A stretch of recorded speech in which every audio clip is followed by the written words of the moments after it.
因為如果今日呢幾個鐘我唔翻去咧，我就少咗一日同佢哋兩個嘅相處。咁而特別 BB 嘅相處就係你少咗一日咧，佢第二日真係會唔記得你嘅，好小氣嘅佢。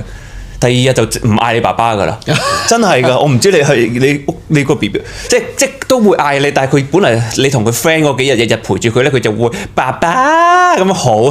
第二日見你爸爸，就會咁樣噶啦，即係好明顯。我個女已經係即係關係好好，但係個女大過咗佢自己世界啊嘛。係佢真係，譬如我女係好多即係咁翻學啦，即係你個女嘅一翻學你就會好掛嚇，原來佢會離開你幾個鐘喎。係咁你又去第一個關口啦。到而家我女係即係放學又去學其他嘢啊，跟住又會同其他同學傾電話啊，跟住夜晚咁小朋友瞓覺啊，即係又閂門啊鎖門咁樣，即係你係即係一宵禁嚟已經，即係隔住道門，早唞啦 good night 咁啊。